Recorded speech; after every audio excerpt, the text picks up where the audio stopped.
Hello, hi, నమస్తే అండి. ఈరోజు మా లంచ్‌లోకి క్యాబేజీ కచ్చా పచ్చడి చేస్తున్నాను. అది కర్రీలాగే ఉంటుంది. చాలా బావుంటుంది. కానీ పచ్చడది. చాలా బావుంటుందండి. చూడండి, దానికోసమని కళాయి పెట్టి ఒక స్పూన్ ఆయిలేసి, అందులో జీలకర్ర, ఆవాలు, కొంచెం సన్నగా తరిగిన పచ్చిమిర్చి, కొంచెం పొడుగ్గా తరిగిన పచ్చిమిర్చి, కరివేపాకు కూడా వేశాను. అవి కొంచెం వేగాలి. అవి తాలింపులో కొంచెం వేగాక చూడండి, అవి తాలింపులో కొంచెం వేగాక మనం పసుపు వేసుకుందాము. పసుపు వేస్తాను. ఈ పచ్చడి చాలా బావుంటుందండి. క్రంచీగా చాలా టేస్టీగా ఉంటుంది. రైస్‌లోకైనా, చపాతీలోకైనా చాలా బావుంటుంది. చూడండి, పసుపు వేశాను. పసుపు వేశాక తరిగి పెట్టుకున్న క్యాబేజీ వేసుకుందాము. క్యాబేజీ వేస్తున్నాను.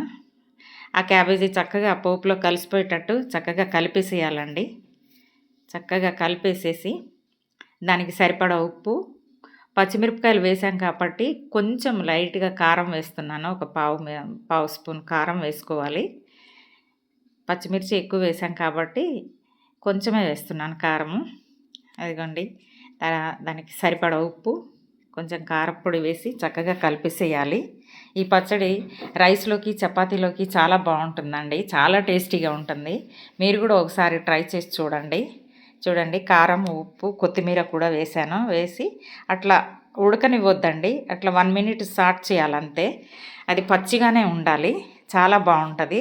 తినేటప్పుడు కరకర అనని తగులుతూ ఉంటుంది. చూడండి, అయిపోయింది పచ్చడి.